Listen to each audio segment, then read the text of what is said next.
dari kelainan metabolisme karbohidrat. Hari ini adalah patofisiologi kelainan metabolisme lipid ya. Nah, ini topik yang akan saya bicarakan pada materi lipid ini. Jadi di dalam darah kita ini ada 3 jenis lipid, yaitu kolesterol, trigliserida, dan fosfolipid, di mana lipid ini di dalam darah tidak larut dalam air. Supaya dia bisa diangkut ya di dalam darah, maka dia akan berikatan dengan protein. Nah, protein ini akan membentuk lipoprotein. Nah, bentuk protein yang akan berikatan dengan lipid kita sebut sebagai apoprotein ya, atau apolipoprotein. Nah, ini kalau lipid sudah berikatan dengan apoprotein, maka akan membentuk lipoprotein. Nah, ini kalau kita lihat partikel lipoprotein, ini proteinnya yaitu apolipoprotein, kemudian ini ada trigliserida, ini ada kolesterol, dan ada fosfolipid ya. Nah, ikatan antara lipid dan protein ini akan mengangkut lipid untuk dimetabolisme atau ditimbun di dalam sel ya. Nah, setiap jenis lipoprotein, jadi lipoprotein itu banyak jenisnya, itu memiliki apoproteinnya yang spesifik. Jadi ada 9 jenis apoprotein ya, di mana nanti apoprotein masing-masing berikatan dengan lipid, dia akan membentuk lipoprotein yang akan masing-masing berbeda di baik dalam ukuran, densitas, komposisi lemak maupun komposisi proteinnya ya. Nah, ini adalah apolipoprotein yang berikatan dengan lipid. Tadi saya katakan ada 9 jenis. Sebagai contoh, ApoA1, dia akan berikatan dengan lemak dan dia akan membentuk HDL kilomikron. Kemudian ApoA2 dia akan berikatan lipoprotein juga, dia akan membentuk HDL kilomikron ya. ApoA5 dan seterusnya kamu bisa lihat di sini ya. Kemudian ada ApoB juga. ApoB itu ada ApoB100, ada ApoB48, ada ApoC1, C2, C3, ApoE dan seterusnya. Ini juga sama. Apo ini kalau berikatan dengan lemak, maka bentuk lipoproteinnya juga berbeda. Seperti ApoB100 kalau berikatan dengan lemak, maka lipoproteinnya bisa berbentuk VLDL, IDL, LDL, dan seterusnya ya. Di mana masing-masing ini mempunyai fungsi yang berbeda. Nah, jadi kalau kita lihat berdasarkan komposisi, berdasarkan densitas, dan mobilisasinya, maka dibedakan 4 jenis lipoprotein secara garis besar. Pertama adalah kilomikron, yang kedua adalah VLDL atau very low density lipoprotein, kemudian yang ketiga adalah LDL, yang keempat adalah HDL ya. Nah, mungkin yang LDL dan HDL ini lebih sering kita dengar karena ini yang bisa diperiksa. Sementara VLDL, kilomikron belum bisa kita periksa secara laboratorium ya. Nah, keempat lipoprotein ini fungsinya berbeda-beda ya. Nah, ini sekarang kita masuk pada bagaimana metabolisme lipoprotein. Jadi, kalau kita bicara lemak, kalau sudah berikatan dengan protein, maka kita sebut lipoprotein. Nah, sekarang bagaimana dia metabolismenya di dalam tubuh? Ternyata kita lihat ada 3 jalur. Pertama eksogen, kedua jalur endogen, yang ketiga adalah reverse cholesterol transport ya. Jadi kalau kita lihat diagram, ini adalah eksogen, maka ini berasal dari makanan ya. Jadi makanan itu biasanya lemaknya 85% adalah bentuk trigliserida, di mana dia akan masuk ke dalam pembuluh darah, dirubah menjadi kilomikron, kemudian dia akan masuk ke dalam usus halus ya. Nah, ini di makanan, dan nanti ikatannya dia dengan protein, membentuk lipoprotein, akan dibawa ke sel liver. Di sel liver nanti akan dibentuk kolesterol ya. Jadi sebagian trigliserida akan dibentuk kolesterol, di mana kolesterol ini sebagian kecil akan dibentuk menjadi asam empedu, dikeluarkan lagi ke saluran pencernaan. Nah, sebagian besar si kolesterol ini akan diproses oleh liver, berubahlah dia menjadi VLDL atau very low density lipoprotein. Kemudian VLDL ini dia akan berubah menjadi IDL, selanjutnya berubah menjadi LDL, ya. Nah, LDL ini sebagian dia akan di dalam sel akan dirubah menjadi kolesterol kembali, dan dia akan menjadi bahan baku pembentukan hormon steroid maupun dia bahan baku untuk dinding dari sel. Tetapi sebagian besar si LDL ini akan disimpan pada dinding pembuluh darah, dan inilah yang akan menyebabkan plak dari aterosklerosis, ya. Kemudian ini ada lagi yang ketiga adalah HDL. HDL ini sebagian dibentuk oleh liver, sebagian juga dibentuk oleh sel, di mana HDL ini mempunyai fungsi yang bertolak belakang dengan LDL. Jadi HDL ini dia akan mengambil sebagian kolesterol dari dalam sel untuk dibawa ke liver, ya, di metabolisme. Jadi inilah ada eksogen, ada endogen, ada kolesterol reverse kolesterol transport, ya. Nah, ini kita lihat yang pertama, ya, kita bicara detailnya. Jadi kalau kita makan berlemak, biasanya makanan itu terdiri dari kolesterol dan trigliserida, ya. Nah, si trigliserida ini selanjutnya akan diserap oleh usus, tentu dengan bantuan empedu, ya. Kemarin kita sudah belajar patofisiologi dari liver. Jadi empedu fungsinya adalah mengemulsikan lemak sehingga lemak tersebut bisa diserap oleh usus. Nah, waktu diserap, sebelum diserap itu si trigliserida akan dirubah menjadi asam lemak bebas, dan di dalam darah kemudian dia berubah lagi menjadi trigliserida. Nah, kemudian kalau kolesterol di dalam usus, dia akan mengalami esterifikasi, membentuk kolesterol ester. Nah, trigliserida dan kolesterol ini dia akan berikatan dengan lipoprotein supaya dia bisa diangkut oleh darah. Ikatan itu akan membentuk lipoprotein VLDL, kilomikron, sorry, ya.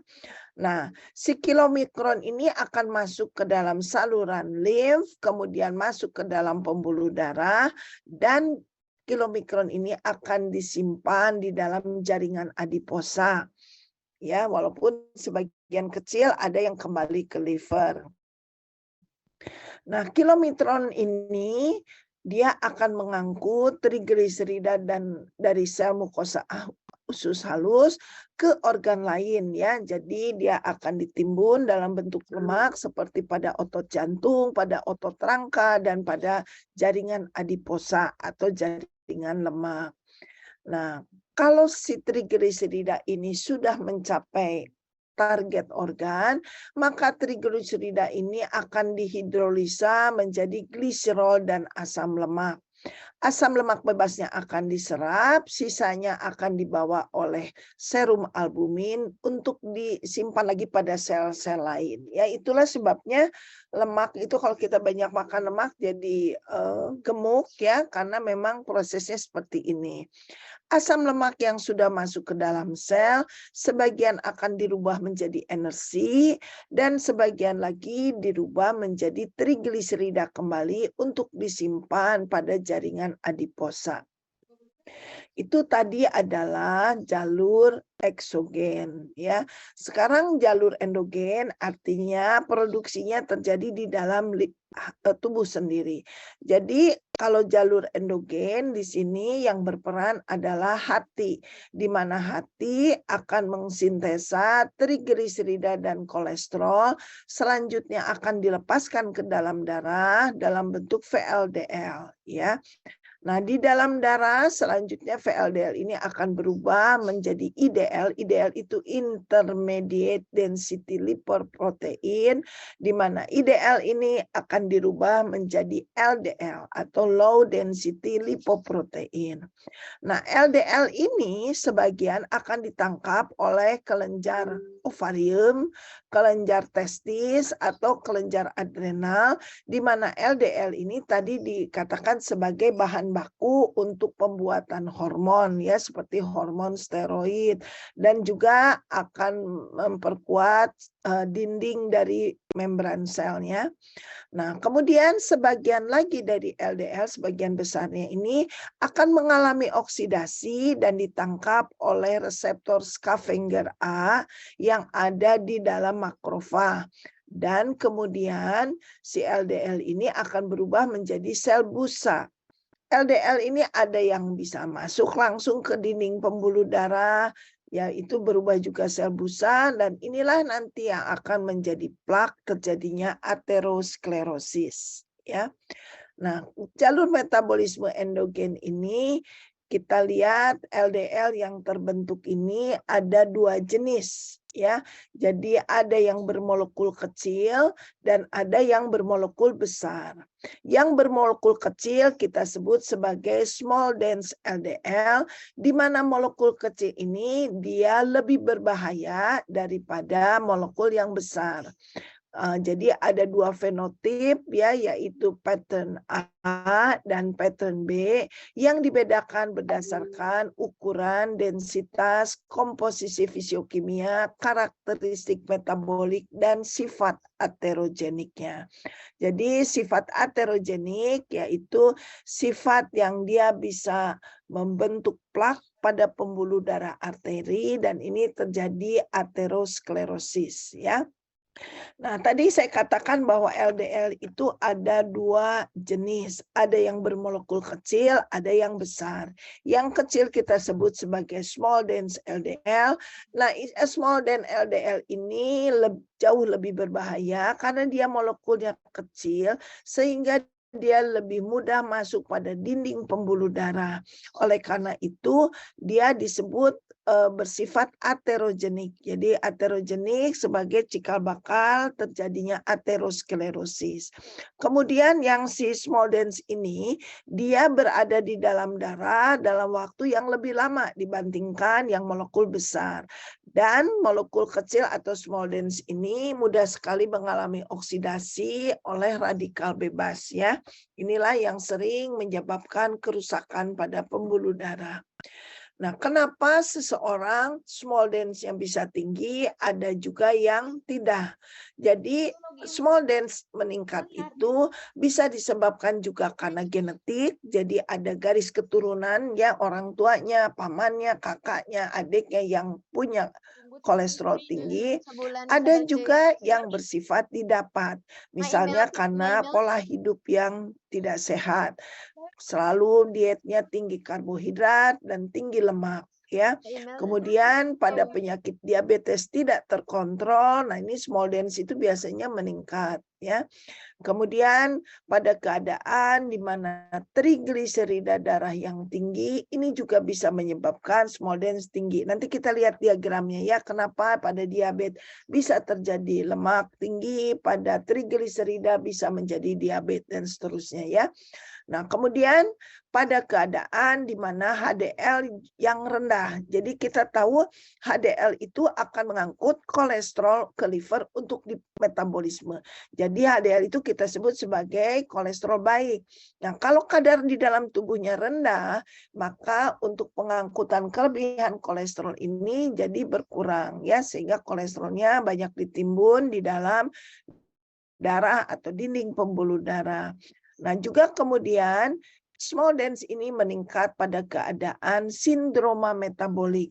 Jadi sindroma metabolik itu suatu keadaan kebocoran ginjal di mana protein banyak terbuang ke dalam urin, akibatnya protein di dalam darah menurun sehingga Protein yang berfungsi mengikat lemak untuk diangkut juga menurun, akibatnya lemak-lemak bebas banyak di dalam darah. Maka pada orang sindroma nefrotik kita bisa temukan kadar kolesterolnya sangat tinggi, ya, karena tidak diangkut.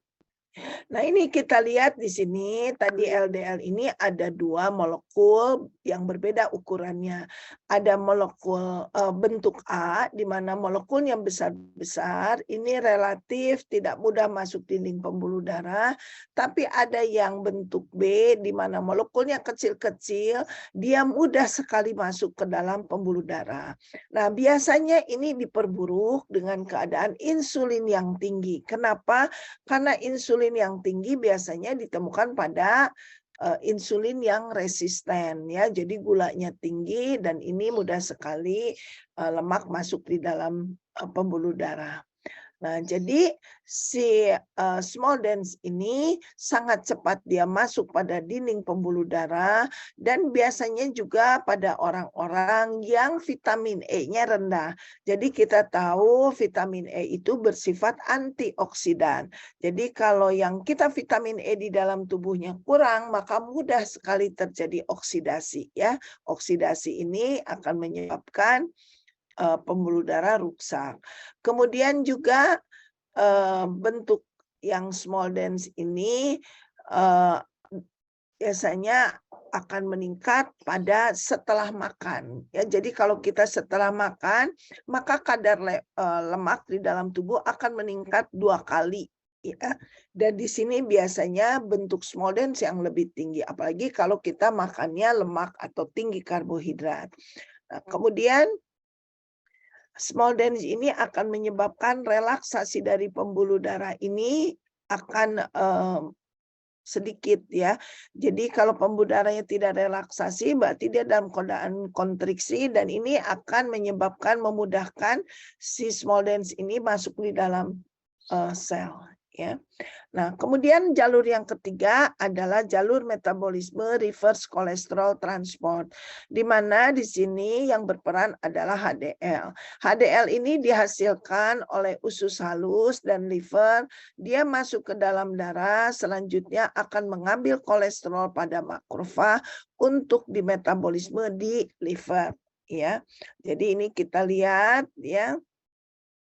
Ini adalah HDL, ini di dalam sirkulasi ada HDL, HDL akan mengangkut kolesterol untuk selanjutnya dibawa ke dalam liver, kemudian di metabolisme si kolesterol ini akan dibuang bersama-sama empedu, ya. Nah, ini jadi kesimpulan dari metabolisme lipid. Ini kita lihat, ini adalah jalur eksogen yang berasal dari makanan. Trigliserida, kolesterol akan berikatan dengan lipoprotein membentuk kilomikron. Kilomikron ini sebagian akan disimpan pada jaringan otot, ya, jaringan adiposa, dan sebagian kecil akan dibawa ke dalam liver. Di dalam liver ini juga masuk pada metabolisme endogen. Jadi di dalam liver kolesterol juga akan dibentuk dan dikeluarkan ke dalam darah dalam bentuk VLDL. Ya, VLDL ini akan masuk ke otot, ya. Nah, VLDL ini sebagian akan berubah menjadi IDL. IDL akan berubah menjadi LDL. LDL ada 2, ada yang small molekulnya, ada yang besar large, ya. Nah, kedua molekul ini akan masuk ke dalam aliran darah. Jadi yang small LDL atau small dense ini akan lebih mudah masuk pada dinding pembuluh darah, dia akan berikatan dan dia akan berubah menjadi sel busa. Sehingga lama-lama pembuluh darah ini akan menyempit, ya, karena adanya plak di sini. Begitu juga yang LDL ini juga sebagian akan masuk ke dalam dinding pembuluh darah dan sebagian lagi dia akan diangkut kolesterolnya oleh HDL ke liver untuk dimetabolisme, ya. Nah, jadi lipid itu sebetulnya ada fungsinya, tapi tentu pada kadar yang sedikit, ya. Jadi fungsi lipid itu bisa sebagai sumber energi. Jadi kalau kita ingat kuliah minggu lalu, ada proses gluconeogenesis, yaitu pembentukan glukosa dari non-karbohidrat, ya. Jadi di sini lipid akan mengalami proses gluconeogenesis, membentuk glukosa dan menjadikan energi, ya. Kemudian lipid juga dia akan mengangkut vitamin-vitamin yang tidak larut di dalam air, yaitu vitamin A, D, E, dan K. Nah, kemudian lipid juga akan membangun struktur dari membran sel dan dia juga adalah bahan pembentukan hormon seperti hormon steroid termasuk testosteron, ya, estrogen, progesteron. Nah, itu bahan dasarnya salah satunya adalah dari lipid. Nah, tadi saya katakan menurut ultrasentrifugasi kita bedakan ada 4 jenis lipoprotein, kilomikron, VLDL, LDL, dan HDL, ya, di mana masing-masing berbeda berat jenisnya dan kandungan lemak maupun kandungan proteinnya. Nah, berat jenis lemak itu berkisar dari 0,9 sampai 1,3. Nah, ini masing-masing LDL, masing-masing dari lipoprotein ini mempunyai kandungan lemak dan proteinnya berbeda, ya. Kita lihat di sini kalau kilomikron itu lipoproteinnya adalah ukuran yang paling besar, ya. Dia dihasilkan oleh mukosa usus halus dan dalam 85% dari kilomikron itu mengandung trigliserida, ya. Makanya kalau orang yang tinggi gliserida, kemudian dia diet dengan baik, maka biasanya lebih cepat karena memang trigliserida lebih banyak berasal dari makanan, ya. Nah, trigliserida ini akan diangkut oleh protein, yaitu apoproteinnya ApoB48, dan ini dia akan mengangkut trigliserida dari usus halus melalui darah dan saluran limf ke jaringan. Jadi ini untuk ditimbun baik pada otot maupun jaringan adiposa, ya. Nah, biasanya kilomikron ini akan meningkat setelah kita makan, ya. Nah, kemudian bentuk lipoprotein yang kedua adalah VLDL. VLDL singkatan dari very low density lipoprotein. Jadi kalau densitasnya rendah, berarti kandungan lemaknya lebih tinggi dibandingkan protein, ya. Jadi VLDL ini berarti kandungan lemaknya sangat tinggi karena dia very low density lipoprotein, ya. Jadi ini si VLDL ini dibentuknya oleh liver, kemudian VLDL ini mengandung 50% trigliserida dan 22% kolesterol. Nah, komponen apolipoproteinnya adalah ApoB100 dan ApoE, ya, untuk membentuk VLDL. Nah, VLDL ini terutama dia merupakan transport utama dari trigliserida dari liver ke jaringan baik otot maupun jaringan lemak atau jaringan adiposa, ya.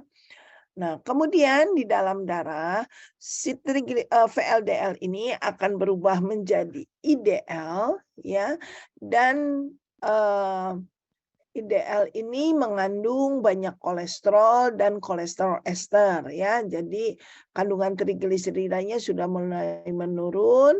Nah, kemudian si IDL ini akan berubah menjadi LDL atau low density lipoprotein, ya. Jadi berat jenisnya rendah karena lemaknya tinggi. Nah, komponen proteinnya adalah ApoB100 dan fungsi utama LDL adalah dia akan mengangkut kolesterol dan kolesterol ester ke jaringan. Nah, ini ya, jadi LDL itu kenapa kalau pemeriksaan LDL itu harus rendah, karena LDL inilah sumber penyebab terjadinya aterosklerosis.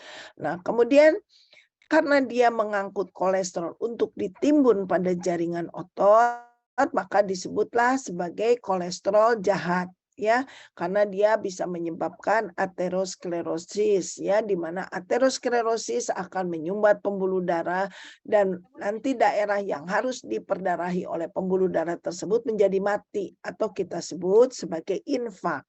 Kalau pembuluh darah jantung yang kena aterosklerosis, maka pasiennya mengalami miokard infark, ya, jadi biasanya serangan jantung. Kalau pembuluh darah otak yang kena, maka pasiennya menjadi stroke, ya. Nah, LDL yang tinggi ini dia mudah mengalami oksidasi dan ini akan menyebabkan melekumpel atau adhesi di dinding pembuluh darah atau di endotel.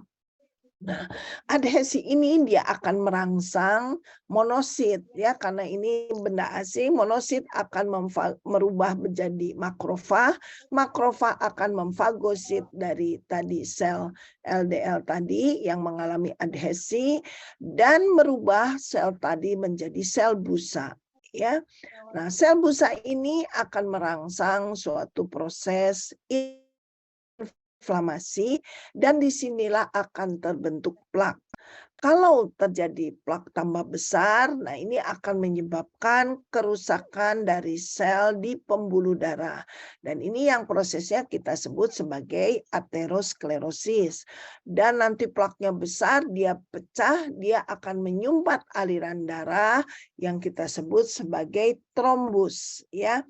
Jadi kalau kita lihat, ini dinding pembuluh darah yang normal, kalau dia sudah mulai ada terbentuk plak, biasanya pada dinding dari pembuluh darah arteri, nanti pertama kecil, maka kita lihat lumen dari pembuluh darah mulai menyempit. Kalau plaknya tambah banyak, maka lumen akan tambah mengecil, maka aliran darah terganggu. Dan kalau plaknya ini pecah, maka akan terbentuklah trombus. Maka aliran darah menjadi terhalang ya. Akibatnya daerah yang harus diberi darah menjadi mati atau infak ya. Karena darah itu kan mengandung oksigen dan nutrisi ya. Nah, ini sebagai gambaran lagi, jadi LDL yang tinggi dia akan mengalami adhesi dan dia akan merangsang monosit, di mana monosit berubah menjadi makrofag, maka dia akan memfagosit daripada LDL tadi. Nah, LDL tadi itu kan ada yang small dense ya, yang bisa langsung masuk ke dalam pembuluh darah. Nah, LDL yang difagosit oleh makrofag ini akan merangsang fibrinogen, kemudian dia akan membentuk sel busa. Nah, ini kalau sel busanya tambah banyak, maka ini akan terbentuk plak, maka fluid darah yang tadinya normal akan bertambah sempit. Dan kalau plaknya pecah, maka akan terjadilah trombus ya. Jadi ini plak pada dinding pembuluh darah pecah, dia akan menyumbat aliran darah. Ini kita sebut trombus, maka aliran darah tidak bisa mengalir ke sini, maka daerah di sini yang harus mendapat oksigen, nutrisi dari pembuluh darah tersebut menjadi mati atau kita sebut sebagai infak ya. Nah, kemudian ada lipoprotein lain yaitu HDL. HDL ini dibentuk oleh hati atau liver dan sebagian oleh usus halus. Nah, HDL ini berfungsi bertolak belakang dengan LDL. Dia akan mengangkut kelebihan kolesterol yang ada di dalam makrofag untuk diangkut ke liver dan di metabolisme. Hasil metabolismenya akan dibuang bersama empedu ke saluran pencernaan. Oleh karena itu, di dalam tubuh sebaiknya HDL itu jumlahnya sangat tinggi karena dia akan menekan deposit dari LDL pada dinding pembuluh darah. Ya, HDL ini disebut high density lipoprotein karena densitasnya tinggi atau berat jenisnya tinggi. Ini disebabkan karena kandungan proteinnya lebih tinggi. Kalau LDL atau low density lipoprotein, kandungan proteinnya sangat rendah, tetapi yang tinggi adalah lemak. Ya. Nah, HDL ini akan mengangkut kolesterol dari jaringan untuk berikatan dengan protein, membentuk HDL, dibawa ke liver untuk mencegah aterosklerosis, maka HDL disebut sebagai kolesterol baik. Ya. Nah, ini kalau kita lihat masing-masing lipoprotein mempunyai densitas yang berbeda dan fungsinya berbeda. Kita lihat ya, pada kilomikron kadar lemak yang paling tinggi ya. VDL juga masih tinggi, LDL masih tinggi, tetapi pada HDL kandungan lemaknya rendah, paling rendah. Sementara kalau kita lihat kandungan proteinnya pada kilomikron paling sedikit, pada LDL juga sedikit, tetapi pada HDL kandungan proteinnya tinggi. Oleh karena itu HDL disebut high density lipoprotein atau juga disebut sebagai kolesterol baik ya. Nah, biasanya di dalam pemeriksaan laboratorium, biasanya yang diperiksa LDL, HDL, kemudian dilihat rasionya. Kalau rasio ini di mana LDL itu misalnya rasionya tinggi, berarti LDL-nya lebih tinggi daripada HDL, maka orang tersebut mempunyai faktor predisposisi untuk terjadinya aterosklerosis. Biasanya nilai normal rasio LDL berbanding HDL adalah 3,5. Jadi kalau lebih dari 3,5, hati-hati bahwa orang ini mempunyai predisposisi untuk terjadinya aterosklerosis ya. Nah, sekarang kita masuk pada kelainan metabolisme lipid. Jadi kelainan metabolisme lipid ini kita sebut sebagai dislipidemi atau hiperlipoproteinemi, dan ini ialah yang menyebabkan terjadinya aterosklerosis. Nah, ini dislipidemi ini terjadi karena ada kelainan metabolisme dari lipoprotein di mana penyebabnya adalah produksi yang berlebih atau kekurangan dari lipoprotein sehingga lemak bebas beredar di dalam darah ya. Kelainan pada dislipidemi ini kan biasanya kelainan trigliserida atau kolesterol atau LDL atau HDL. Jadi kelainannya bisa salah satu, bisa juga lebih dari satu ya. Nah, bagaimana klasifikasi dari dislipidemi? Jadi berdasarkan European Atherosclerosis Society, ini kita ada 3 klasifikasi. Pertama hiperkolesterolemi, jadi pada keadaan ini kolesterolnya tinggi di atas 240 dan LDL-nya juga tinggi. Ya, nah, ada lagi yang campuran di mana di sini yang meningkat adalah trigliserida di atas 200 dan kolesterolnya di atas 240. Dua-duanya meningkat, ini disebut yang kombinasi. Jadi lipoproteinnya meningkat selain LDL juga VLDL ya. Ingat ya, VLDL ini kolesterolnya tinggi dan trigliseridanya tinggi. Kemudian klasifikasi ketiga adalah hipertrigliseridemi. Jadi yang abnormal itu hanya trigliseridemi di mana hasil labnya lebih dari 200 mg per desiliter, maka lipoprotein yang meningkatnya adalah VLDL. Nah, kemudian ada klasifikasi lain menurut National Cholesterol Education Program Adult Treatment Panel 3. Nah, di sini dibedakan lagi ada istilah ini yang dilihat hanya kolesterol saja ya, kolesterol dan ADL. Kalau disebut keadaan ideal, kolesterolnya di bawah 200, LDL-nya di bawah 130. Tapi kalau disebut batas tinggi, kolesterolnya antara 200 sampai 239, LDL-nya antara 130 sampai 159. Kemudian ada lagi yang disebut tinggi kalau kolesterolnya lebih dari 240, LDL-nya lebih dari 160 ya. Ini jadi banyak klasifikasinya. Nah, kalau berdasarkan menurut fenotip ya, gambaran ininya, maka kita bedakan ada primer, ada sekunder. Jadi primer dislipidemi ini biasanya berhubungan dengan genetik. Jadi dia dari kecil memang lemaknya cenderung selalu tinggi karena dia kekurangan lipoprotein ya. Ada juga yang sekunder, jadi awalnya dia sehat-sehat, tetapi karena ada penyakit atau kelainan yang mendasari seperti obesitas, hipertensi, diabetes mellitus, maka dia bisa menjadi dislipidemi. Ya, nah ini dibagi menurut Fredrickson ya, klasifikasinya ada tipe 1, tipe 2A, tipe 2B, tipe 3, tipe 4, dan sampai tipe 5.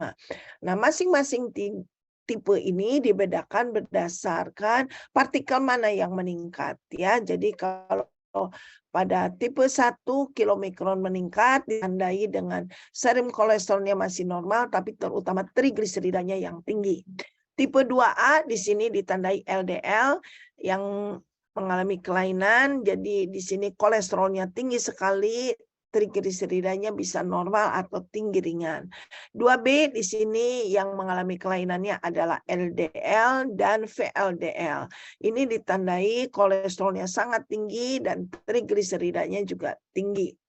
Nah, kemudian tipe 3 di sini yang kelainan adalah IDL, ditandai dengan kolesterol yang tinggi, trigliseridanya juga tinggi.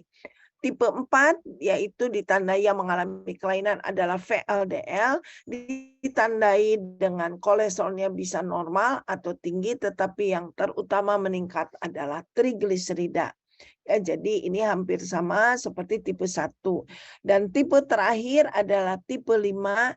Di sini kelainannya pada kilomikron dan VLDL. Biasanya ditandai di sini kolesterolnya tinggi, trigliseridanya sangat tinggi. Ya, jadi kilomikron ini biasanya trigliseridanya sangat tinggi. Nah, kemudian penyebab sekunder berarti ada penyakit yang mendasari ya. Kalau yang primer tadi karena memang genetik. Nah, pada penyakit sekunder ada orang yang kolesterolnya saja meningkat ya. Misalnya pada keadaan hipotiroid, pada gangguan sumbatan saluran empedu, nefrotik sindrom, atau karena obat, atau karena hormon, progesteron, siklosporin, tiazid, dan sebagainya ya. Kemudian ada yang kelainannya hanya trigliserida saja. Ya, misalnya pada orang obesitas yang kebiasaan banyak makan, tinggi kalori dan tinggi lemak ya, pada kehamilan dan seterusnya ya, kalian bisa lihat. Dan kemudian ada juga penyebab lain di mana HDL-nya rendah. Ya, HDL rendah biasanya ditemukan pada orang DM dengan tipe 2, pada rheumatoid arthritis, pada orang malnutrisi, ya bisa malnutrisi HDL-nya rendah karena HDL juga dibentuk dari protein ya. Kemudian bisa pada obesitas, pada perokok maupun obat-obatan beta blocker. Nah, itulah tadi mengenai patofisiologi dari kelainan lipid. Nah, ini bagaimana hubungannya dengan pemeriksaan lab. Jadi pada pemeriksaan lab itu yang paling banyak diminta biasanya adalah profil lipid. Jadi baik pada pemeriksaan medical check up atau pada penyakit-penyakit lain. Profil lipid biasanya yang diperiksa adalah 4 sekawan, kolesterol, trigliserida, LDL, dan HDL ya. Jadi kolesterol pada keadaan normal biasanya jumlahnya sedikit di mana dia sesuai fungsinya. Membentuk, memelihara membran sel, membentuk hormon, membentuk enzim dan sebagainya ya. Nah, tapi kalau jumlah kolesterol berlebih maka dia akan ditimbun dalam bentuk lemak yaitu pada jaringan lemak dan ini bisa sebagai cikal bakal terjadinya aterosklerosis ya. Kemudian yang kedua, trigliserida. Kadar trigliserida di dalam darah sangat dipengaruhi oleh pertama makanan yang terakhir yang dikonsumsi sebelum tes. Ya, jadi walaupun dia puasa, tapi sebelumnya dia banyak makan karbo, hati-hati trigliseridanya bisa tinggi. Yang kedua adalah faktor usia. Kita tahu makin lanjut usia, maka metabolisme semua akan menurun ya, termasuk fungsi organnya. Yang ketiga adalah pemeriksaan trigliserida ini sebaiknya harus berpuasa. Jadi kalau puasanya cuma 8 jam, bisa saja hasilnya menjadi tinggi palsu. Maka orang yang periksa trigliserida sebaiknya berpuasa lebih dari 12 jam atau paling lama 14 jam. Kenapa?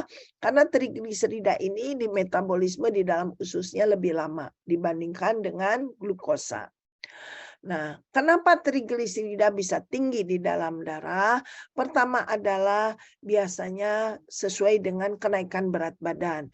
Jadi kalau berat badannya naik, maka trigliseridanya juga akan mudah meningkat.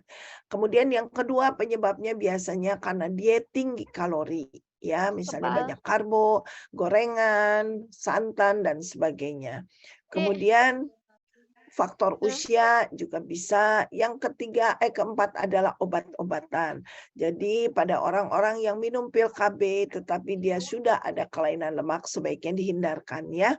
Jadi obat kontrasepsi ini baik oral atau injeksi ini akan meningkatkan trigliserida. Maka jangan aneh kita lihat pada orang-orang yang makan KB suka jadi gemuk. Ya, kemudian ada obat-obat diuretik, ini juga bisa meningkatkan trigliserida. Kemudian penyakit, nah ini ya, trigliserida bisa tinggi, terutama DM pada diabetes mellitus. Nanti kita lihat kenapa DM bisa meningkatkan lemak. Kemudian bisa juga pada penyakit liver, ya, pada penyakit ginjal, pada penyakit hipotiroid dan sebagainya. Dan ada juga yang disebabkan memang keturunan. Jadi yang tadi ya Frederickson tadi ya tipe 5 dan tipe 1 itu karena genetik. Ya, jadi yang kelainannya di situ adalah kilomikron ya. Nah, apa resikonya kalau trigliserida tinggi? Pertama, kalau dia disertai juga dengan peninggian kadar kolesterol, maka dia beresiko untuk terjadinya aterosklerosis. Tapi kalau misalnya dia hanya trigliseridasnya saja yang tinggi, maka dia mempunyai faktor risiko terjadinya diabetes mellitus. Ya, diabetes mellitus dan juga dia akan menyebabkan inflamasi dari kelenjar pankreas, maka akan terjadilah gangguan produksi insulin. Jadi memperberat diabetes mellitus. Ya. Nah, orang diabetes yang sudah lemaknya tinggi, walaupun kadar gulanya sudah terkontrol, biasanya keadaan dislipideminya susah disembuhkan ya karena sudah ada kerusakan pada dinding pembuluh darah, sudah ada proses aterosklerosis. Nah, kemudian LDL ya kan periksa profil lipid itu kolesterol, trigliserida, ada lagi LDL. LDL itu low density lipoprotein di mana ukurannya bervariasi ya. Tadi ada yang small dense, ada yang large cell ya. Nah, ini LDL ini sangat berhubungan erat dengan terjadinya penyakit kardiovaskuler, terutama disebabkan karena aterosklerosis. Nah, LDL ini bisa diperiksa secara langsung, bisa juga menggunakan rumus Frederickson, ya. Nah, ini adalah nilai rujukan dari LDL berdasarkan kondisi pasien ya. Jadi ini nilai rujukan yang dipakai dari Persatuan Ahli Penyakit dalam Indonesia ya. Jadi di sini kita lihat untuk orang yang sudah menderita jantung LDL harus rendah sekali di bawah 70. Tapi kalau orang yang mempunyai resiko penyakit jantung LDL harus di bawah 100. Tapi kalau orang yang normal boleh sampai 129. Ini ada tinggi ringan, tinggi sangat tinggi, dan seterusnya. LDL ini adalah faktor risiko terjadinya penyakit jantung koroner ya. Jadi LDL banyak sekali diminta pemeriksaan labnya. Yang terakhir dari profil lipid yaitu diperiksa HDL. Kita tahu tadi HDL itu adalah lipid baik ya karena dia mengandung proteinnya lebih tinggi dan dia mencegah menempelnya lemak dan kolesterol jahat pada dinding pembuluh darah ya. Ini rujukan HDL. Jadi kalau yang kolesterol trigliserida LDL itu harus rendah, kalau HDL sebaliknya dia harus tinggi. Kalau dia pada wanita di bawah 50 atau pada pria di bawah 40 ini sudah dikatakan buruk. Ya, hati-hati. Jadi resikonya tinggi untuk aterosklerosis. Jadi kalau dikatakan baik itu harus di atas 50 ya. Nah, tadi saya katakan bahwa lipid ini merupakan resiko terjadinya penyakit jantung koroner. Jadi kalau kita ingin tahu ini orang ini ada resiko PJK atau tidak, maka pemeriksaan lain selain profil lipid juga biasanya diperiksa ApoA. ApoA itu apolipoprotein A dan ApoB ya. Biasanya ApoA ini harus tinggi karena dia akan berikatan membentuk HDL. Kalau ApoB ini akan berikatan membentuk LDL. Kemudian pemeriksaan lain adalah small dense LDL ya. Kita tahu tadi ini yang sangat berbahaya. Nah, kemudian kita lihat sekarang ApoA. ApoA itu lipoprotein A atau kita sebut sebagai ApoA1. Dia adalah komponen utama dari HDL. Jadi ApoA itu nilainya harus tinggi. Ya, nah kalau terjadi gangguan dari ApoA1 di mana keadaan jumlahnya sedikit, maka lemak akan meningkat ya karena tidak diikat menjadi HDL. Terjadilah keadaan hiperlipidemi. Nah, kemudian ada apolipoprotein B atau ApoB.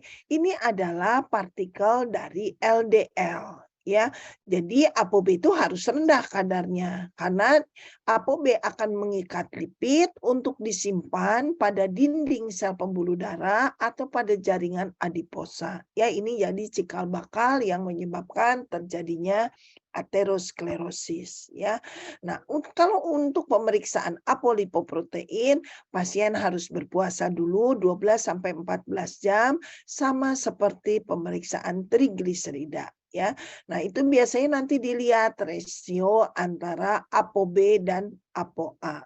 Nah, ApoB dibanding ApoA ini harus rendah karena ApoA-nya harus yang lebih besar. Jadi nilai rujukannya di bawah 1,5. Kalau nilai rasionya ini di atas 1,5, maka orang itu mempunyai resiko terjadinya PJK. Ya. Nah, kemudian pemeriksaan terakhir adalah small dense LDL. Pemeriksaan ini sangat mahal dan ini adalah nilai rujukannya, tapi ini bervariasi tergantung kit insert yang kita pakai. Ya, itulah tadi mengenai patofisiologi kelainan dari lipid. Ya, kita lanjutkan sekarang dengan patofisiologi kelainan dari protein. Ya. Nah, slide-nya sudah terlihat? Sudah, Ibu. Sudah, Bu. Ya, oke ya. Nah, tadi jadi kita selesaikan ya, karbohidrat sudah, lipid sudah, sekarang protein ya. Nah, protein ini jenisnya bermacam-macam, strukturnya bervariasi Bau-bau sehingga ditanya ya. fungsi dari protein juga banyak sekali ya. Jadi protein ini adalah suatu kompleks dari molekul besar yang terdiri dari karbon, nitrogen, oksigen, hidrogen dan sulfur ya. Nah, semua sel tubuh dan cairan tubuh itu mengandung protein. Ya, jadi protein itu kita sebut sebagai zat pembangun. Memang protein itu dibutuhkan oleh tubuh, tapi bukan sebagai sumber energi utama ya. Walaupun protein itu bisa dipecah menghasilkan glukosa dan akhirnya menjadi energi. Kalau kita makan, umumnya itu kandungan protein itu 12% ya. Nah, biasanya protein di metabolisme sebagian menjadi sumber energi, tetapi dia juga bisa menghasilkan benda keton. Ya, kalau protein berlebih di dalam tubuh, dia tidak disimpan dalam tubuh, tetapi si protein ini akan dirubah di dalam sel menjadi sel lemak. Jadi kalau orang tinggi protein makannya bisa juga jadi gemuk karena dia akan dirubah menjadi sel lemak. Nah, semua proses metabolisme baik karbohidrat, lipid, dan protein semua terjadinya di dalam organ liver. Maka liver itu organ terbesar karena disitulah fungsi segala macam ya, termasuk fungsi metabolisme. Nah, apa fungsi protein? Pertama, dia adalah fungsi transportasi. Dia akan mengangkut zat besi, dia akan mengangkut lemak, dia akan mengangkut obat-obatan dan sebagainya ya. Jadi dia sebagai alat transportasi. Itulah sebabnya kalau protein rendah di dalam tubuh, lemaknya menjadi tinggi karena dia tidak diangkut, maka lemak menjadi berakumulasi di dalam darah. Begitu juga zat besi. Zat besi dipakai untuk pembentukan hemoglobin. Kalau proteinnya rendah, maka si zat besi itu tidak akan masuk ke dalam sel atau ke sumsum tulang membentuk hemoglobin ya. Akibatnya kalau orang anemia kekurangan zat besi bisa disebabkan juga karena proteinnya yang rendah. Kemudian si protein ini juga sebagai bahan pembentuk enzim, hormon, antibodi, hemoglobin, kolagen, aktin, miosin. Jadi kita lihat di sini begitu besar fungsi dari protein ini. Maka pada orang-orang yang kurang gizi, biasanya kulitnya itu menjadi keriput, kering ya, karena memang kolagennya menurun, ya rambut menjadi mudah rontok karena Kurang protein. keratin rambutnya juga menurun. Biasanya jadi anemi karena hemoglobinnya turun ya. Terus orang kurang protein mudah sekali terkena infeksi karena pembentukan antibodinya terganggu ya. Nah, kemudian walaupun bukan sumber utama, protein juga bisa mengalami proses gluconeogenesis, membentuk glukosa dan akhirnya menjadi energi ya. Nah, kemudian protein juga yang penting dia berperan pada fungsi tekanan osmosis pada pembuluh darah. Jadi, dia mencegah perpindahan cairan dari pembuluh darah ke luar pembuluh darah. Tujuannya adalah supaya aliran darah tetap lancar ya. Kemudian protein juga berfungsi mencegah kerontokan rambut ya. Jadi ini yang gadis-gadis kalau sering rontok rambut, coba dilihat lagi bagaimana asupan proteinnya ya. Karena rambut itu 97 sampai 100% terdiri dari protein keratin ya. Nah, kemudian protein juga berfungsi sebagai pengatur dan pembentukan sel di dalam tubuh, misalnya sel otot. Jadi kalau ada kerusakan sel, maka akan diganti sel baru, bahan bakunya salah satunya adalah protein ya. Nah, sekarang bagaimana metabolisme protein? Metabolisme protein ini terjadi di organ liver dan ada 3 proses. Pertama transaminase, yang kedua mobilisasi, yang ketiga adalah deaminase ya. Jadi pada mobilisasi protein itu diawali dengan pemecahan protein dari dalam usus halus dirubah menjadi asam amino. Nah, ini biasanya proses metabolisme ini dipengaruhi oleh hormon dan makanan ya. Nah, asam amino ini kemudian akan masuk ke dalam sel ya untuk mengganti sel yang rusak, untuk pembentukan hormon, pembentukan enzim, pembentukan antibodi dan sebagainya.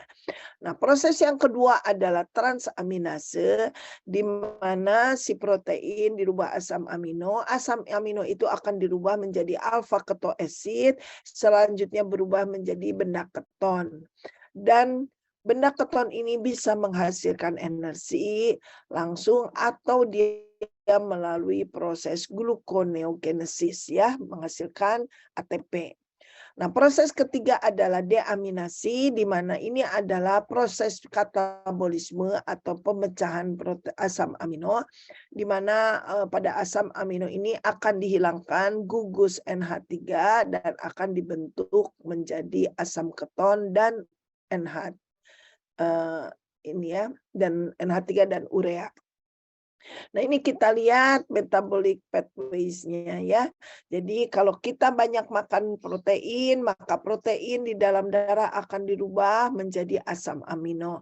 Asam amino sebagian akan masuk di dalam sel menjadi bahan baku pembentukan sel baru, pemeliharaan atau bahan baku pembentukan enzim, hormon, hemoglobin dan sebagainya. Nah, kemudian sebagian asam amino ini juga akan masuk di dalam sel untuk pembentukan sel-sel yang baru ya. Maka pada anak menjadi pubertas itu juga karena pembentukan sel baru sangat dipengaruhi oleh protein ya. Nah, kemudian protein ini akan mengalami proses ini mobilisasinya ya. Nah, pada proses kedua adalah transaminase, asam amino ini akan dirubah menjadi alfa ketoasid, mana alfa ketoasid ini bisa menghasilkan energi, bisa juga berubah menjadi glukosa dengan proses gluconeogenesis, atau dia juga bisa berubah menjadi keton body, nanti prosesnya kita sebut sebagai keton genesis ya. Nah, kemudian asam amino di dalam darah juga akan mengalami suatu proses deaminasi, di mana sebagian akan dirubah menjadi alfa ketoasid, tetapi yang sudah tidak diperlukan, maka dia akan dirubah menjadi NH3, NH3 dirubah menjadi urea, dan urea ini akan dibuang ke dalam urin ya. Jadi urea ini sebagai pertanda juga dari fungsi liver maupun fungsi ginjal. Jadi kalau urea meningkat di dalam darah ada 2 kemungkinan. Pertama adalah memang produksi atau metabolisme protein yang meningkat, atau yang kedua bisa juga karena fungsi ginjalnya terganggu sehingga urea yang harus dibuang lewat urin dia tidak bisa, akibatnya berakumulasi di dalam darah ya. Nah, kemudian tadi dikatakan pada proses transaminase protein bisa dirubah menjadi asam keton ya. Jadi asam keton ini dia bisa menghasilkan energi melalui siklus Krebs dan dia juga bisa berperan pada gluconeogenesis, kemudian dirubah menjadi asetil koenzim A dan benda keton. Selanjutnya benda keton ini akan dilepaskan ke dalam darah dan mengalami oksidasi di dalam jaringan ya. Nah, ini pada proses deaminasi dan ekskresi dari nitrogen, bila asam amino ini sudah tidak dibutuhkan lagi oleh tubuh, maka asam amino di dalam darah ini akan mengalami proses deaminasi yang dilakukan oleh organ liver dan ginjal, yaitu dengan merubah NH2 tadi menjadi NH3 dan asam keton. Asam ketonnya akan dipakai kembali menjadi sumber energi untuk membentuk glukosa, sementara NH3 yang tadi sudah terbentuk ini akan dirubah menjadi urea ya. Nah, ini proses pembentukan ureanya. Di sini NH3 atau kita kenal amonia, dia akan dihasilkan dari proses deaminasi. Sifatnya ini NH3 sangat toksik terhadap otak ya. Jadi di sini liver akan mendetoksifikasi NH3 dirubah menjadi urea dan dibuang melalui ginjal ya. Jadi ini prosesnya. NH3 di dalam darah dengan CO2 dia masuk ke dalam siklus urea dan terbentuklah urea untuk selanjutnya dibuang ke ginjal. Proses ini terjadi di liver ya. Nah, pada orang dengan gangguan fungsi liver berat, maka proses ini tidak terjadi. Maka akan terjadilah penumpukan dari amonia, di mana amonia ini sangat toksik terhadap otak. Akibatnya akan terjadi gangguan mental sampai pasien itu menjadi koma. Jadi gangguan mental itu bukan gila ya. Di sini misalnya dia ngomong aja ngaco, atau nggak bisa tidur, atau selalu gelisah ya. Ini disebabkan karena ada efek toksik dari NH3.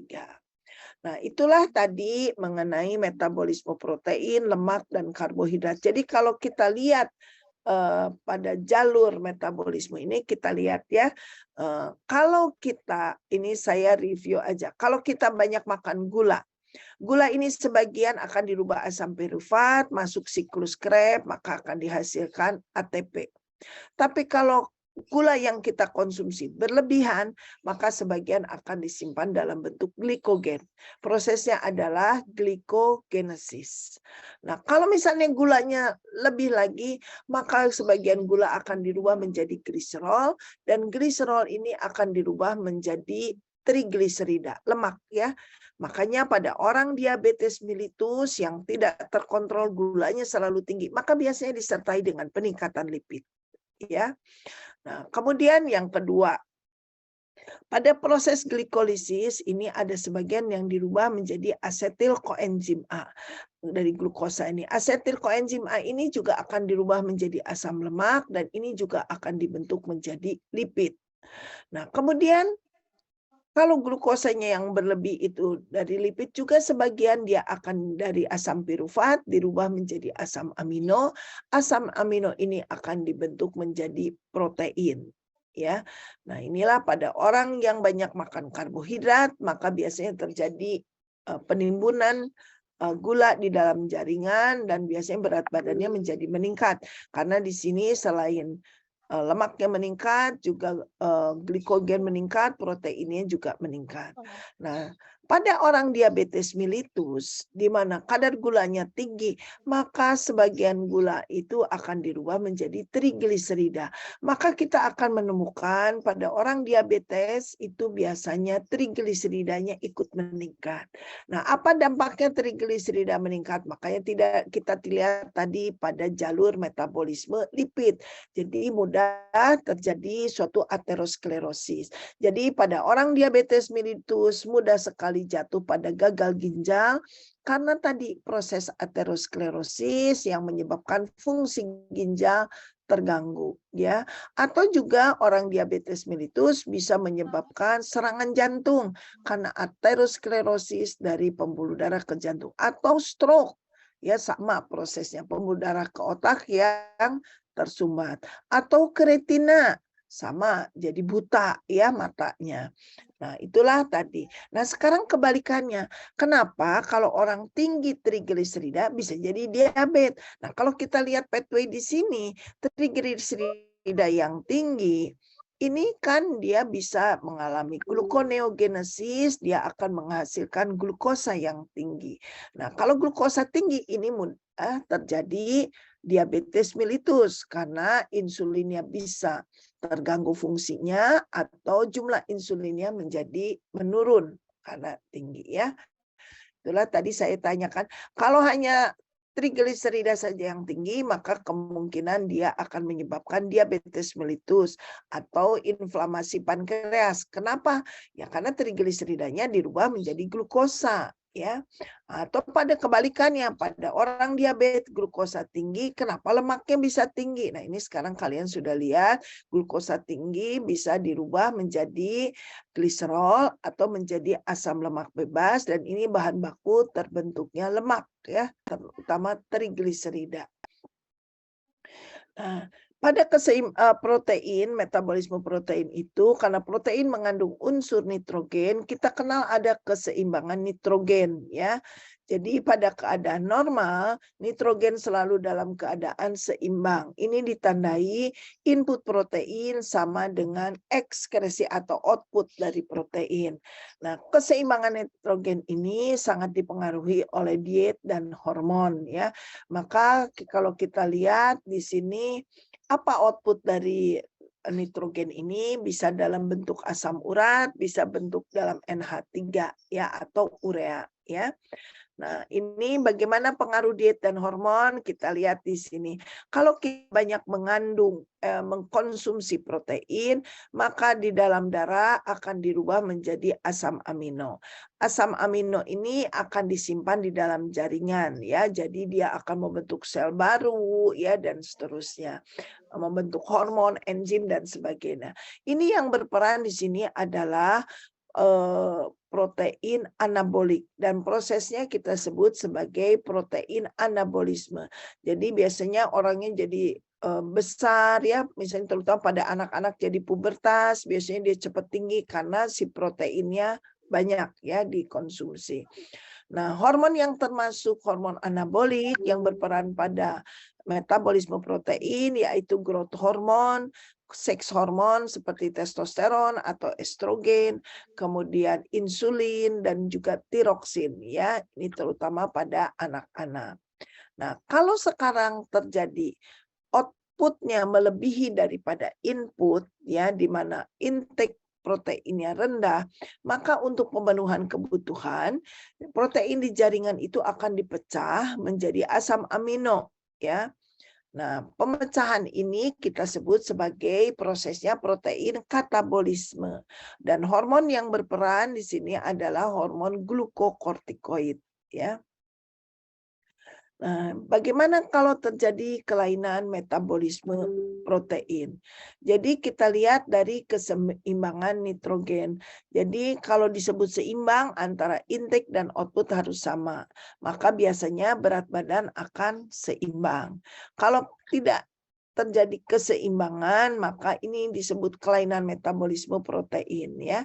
Jadi ketidakseimbangan itu bisa intake-nya lebih besar daripada output atau sebaliknya. Kalau intake lebih besar daripada output, kita sebut sebagai positive balance ya, di mana ini akan menyebabkan kenaikan berat badan disebabkan protein di dalam jaringan meningkat ya. Nah, hal ini akan distimulasi oleh hormon anabolik tadi ya, ada growth hormone, ada seks hormone, ada tiroksin ya dan insulin. Nah, kemudian biasanya positive balance ini kita temukan pada anak-anak usia pertumbuhan seperti pubertas dan juga pada kehamilan ya. Kita lihat umumnya wanita hamil itu kalau hamil bertambah gemuk ya, berat badannya naik. Nah, kemudian kita kenal ada keadaan yang disebut negative balance di mana output melebihi input. ya. Nah, ini biasanya pasien akan kehilangan berat badan disebabkan karena pemecahan protein. Ini kita temukan pada kasus-kasus diabetes mellitus. Jadi pada orang diabetes mellitus yang kronis biasanya berat badannya menjadi turun, ya. Atau pada kasus-kasus Cushing syndrome, ya. Jadi pada kasus Cushing syndrome ini hormon glukokortikoidnya meningkat, maka biasanya protein dipecah menjadi energi, ya. Nah, atau bisa juga ditemukan pada penyakit sindroma nefrotik di mana pada ginjal terjadi kebocoran sehingga protein lolos ke dalam darah, ya. Ke dalam urin. Jadi di dalam tubuhnya kekurangan protein. Atau pada penyakit berat di mana kebutuhan akan protein meningkat tidak sesuai dengan asupan protein. Misalnya pada keganasan, pada penyakit infeksi berat dan sebagainya. Nah, intake protein ini rendah bisa juga ditemukan pada orang kelaparan. Kelaparan itu bukan selalu orang miskin ya, bisa juga pada orang yang dietnya sangat ketat ya. Ini juga bisa menimbulkan gangguan keseimbangan protein. Jadi kalau kita lihat kelainan metabolisme protein ini kita bagi misalnya pada berdasarkan penyebabnya. Jadi kalau intake-nya kurang, misalnya pada sakit berat atau kelaparan, maka ini akan menyebabkan negative balance ya.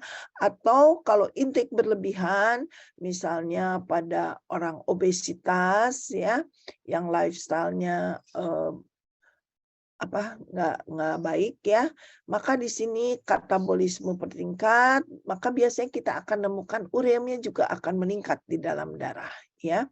Nah, kemudian kalau kelainannya pada liver, kita kenal ada penyakit sirosis hepatis, di mana sel liver akan diganti oleh jaringan ikat. Maka pada kelainan liver yang berat ini, produksi protein akan menurun ya, karena liver kan menghasilkan protein. Apa akibatnya protein menurun? Akan terjadilah penurunan tekanan osmotik di dalam pembuluh darah dan pasiennya mengalami bengkak pada tungkai, pada perut, dan bisa pada seluruh tubuh.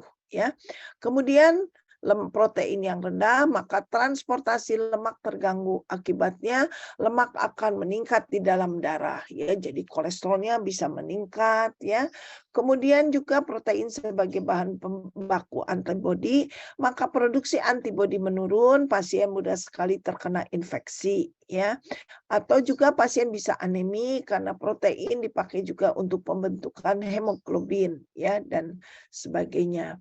Kemudian pada penyakit liver berat ini bisa terjadi gangguan pada metabolisme urea. Jadi di sini NH3 tidak semua bisa dirubah menjadi urea dan NH3 berakumulasi di dalam darah, maka pasiennya menjadi koma ya karena NH3 itu bersifat sangat toksis. Komanya itu disebut sebagai koma hepatikum. Nah, bagaimana kalau penyebabnya di ginjal? Nah, ini kalau di ginjalnya rusak, maka terjadi kebocoran protein. Ini bisa kita temukan pada penyakit diabetes mellitus ya, di mana terjadi proses aterosklerosis atau pada sindroma nefrotik, di mana kita menemukan protein lolos di dalam urin yang kita sebut sebagai protein uri, tekanan osmotik menurun, dan ini juga akan menyebabkan UDEM sama ya, kolesterolnya tinggi, antibodi menurun, anemi dan sebagainya. Sekarang kalau kerusakannya kelainannya di pembuluh darah, ini biasanya berhubungan dengan kadar protein yang rendah ya. Jadi tekanan osmotik rendah, maka akan terjadi UDEM. Jadi biasanya albumin rendah itu bisa disebabkan karena orang sakit berat di mana kebutuhan meningkat tetapi intake-nya kurang, bisa juga pada orang kelaparan, bisa juga orang pada kebocoran dari ginjal ya.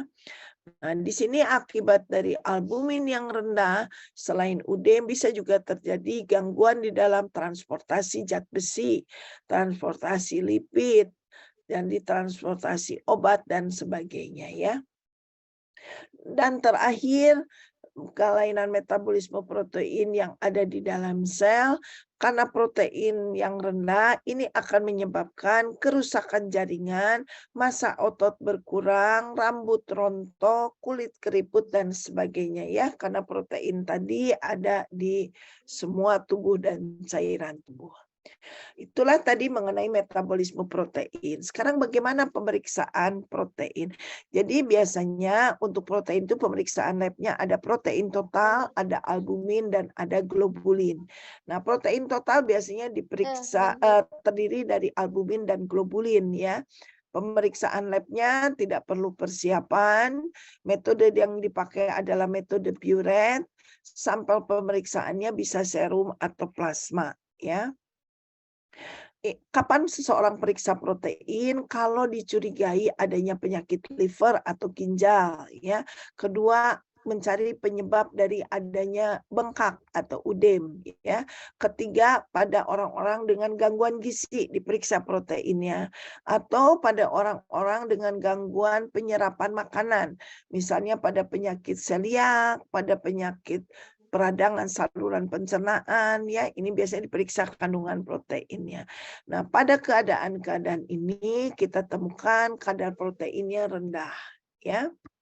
Nah, tapi ada juga suatu keadaan di mana kadar proteinnya tinggi, yaitu pada keganasan dari darah, yaitu penyakit multiple myeloma.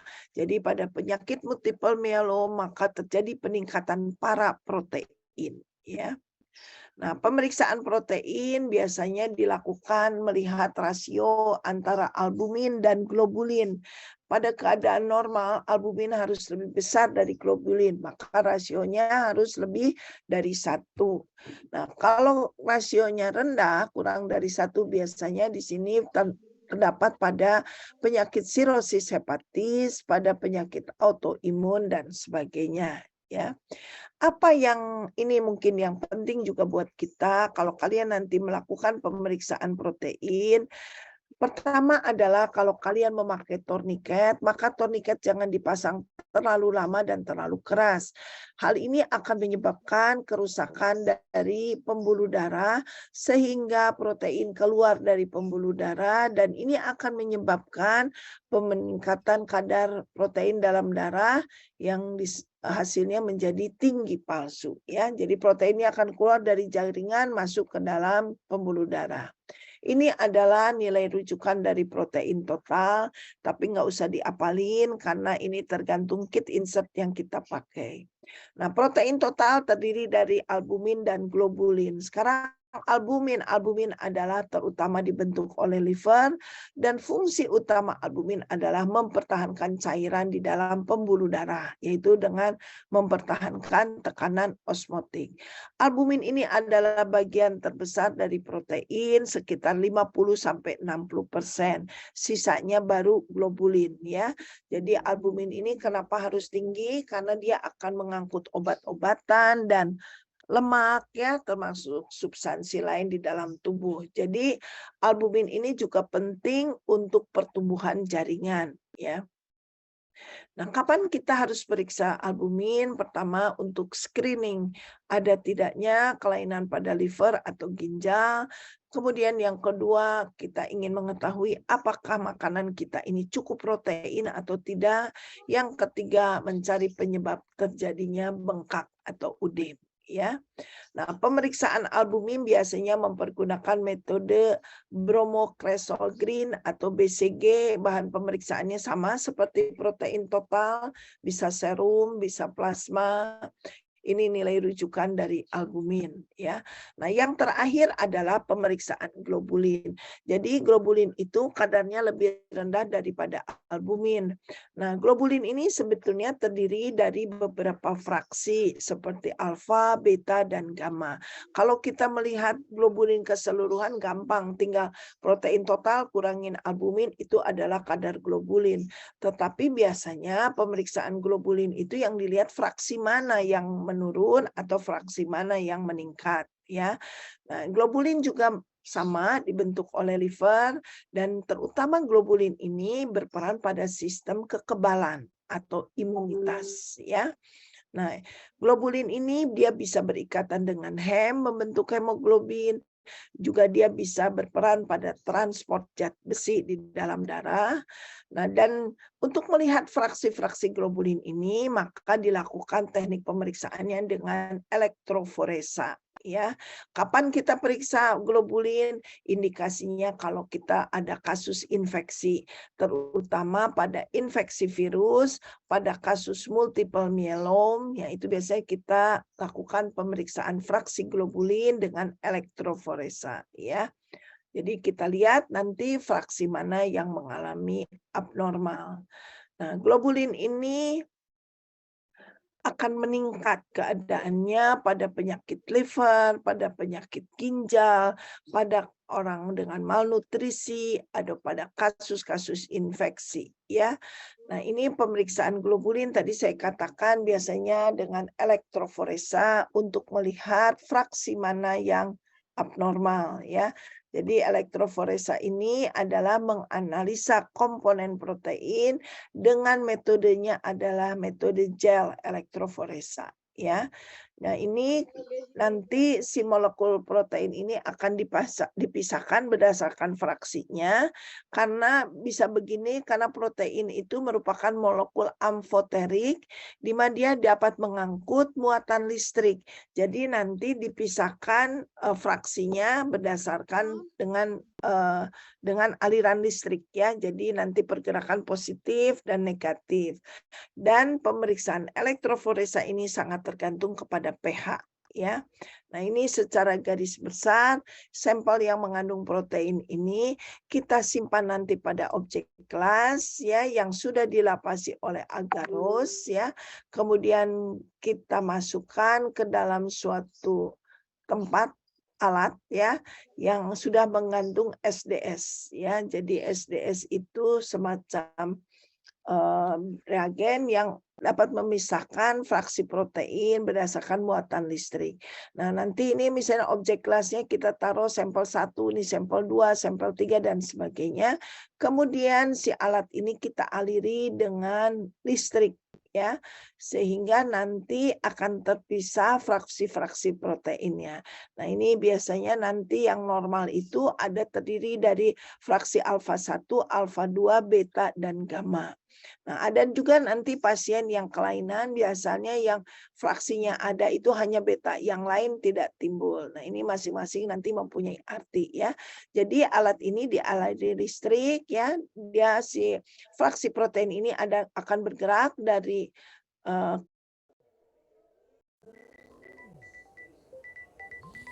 Ih, tukang paket nelponan.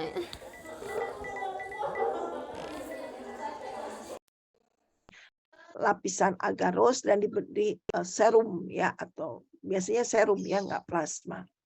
Nah, ini kita lihat biasanya alat ini untuk melihat fraksi globulin, ya, ini caranya tadi saya sudah terangkan, ya. Jadi nanti akan ada 5 fraksi, yaitu albumin, alfa 1, alfa 2, beta, dan gamma, ya. Nah, nanti si fraksi-fraksi ini dalam bentuk band, ya. Jadi kita bandingkan nanti band ini dengan yang standar dan dibaca dengan alat densitometer, ya. Jadi ini nanti kalau sudah diperiksa elektroforesa, maka biasanya si objek kelas yang tadi sudah dilapisi agarose dan dimasukkan sampel, ini nanti dialirin listrik akan terbentuk band-band ini, band, ya, atau fraksinya, ya. Tinggal nanti kita bandingkan dengan yang standar dan ini nanti dibaca dengan alat densitometer. Nah, ini adalah hasil dari elektroforesa yang normal. Ini albumin selalu fraksi yang paling tinggi, biasanya dia lebih tebal, ya. Kemudian ini alfa 1, alfa 2, beta, dan gamma, ya. Nah, itu nanti, ya, dari alat itu bisa keluar printout-nya. Jadi dalam bentuk grafik bisa dalam bentuk grafik. Di sini nanti nih fraksi yang paling besar albumin, ini alfa 1, alfa 2, beta dan gamma ya. Ini yang normal ya. Nah, ini juga bisa nanti hasilnya abnormal ya. Misalnya ini yang normal, kemudian kita lihat di sini nih yang abnormal, ternyata alfa 2-nya tinggi, betanya tinggi, gamanya rendah. Ada juga yang alfa 2, beta 2, gamanya nggak ada ya. Atau bisa juga gamanya yang tinggi, yang lain rendah ya. Jadi nanti ini bervariasi hasilnya. Jadi kalau melihat dari sini kita susah mengukur, jadi biasanya alatnya dibaca dengan densitometer, kemudian nanti akan keluar grafik beserta kadar ya. Jadi kita lihat di sini ini hasilnya dalam bentuk persen, ini dalam bentuk konsentrasi. Ini adalah nilai rujukan persen, ini nilai rujukan konsentrasi. Jadi nanti dengan hasil elektroforesa kita bisa melihat oh albuminnya normal enggak, oh ini albuminnya rendah karena ini nilai rujukannya sekian ya.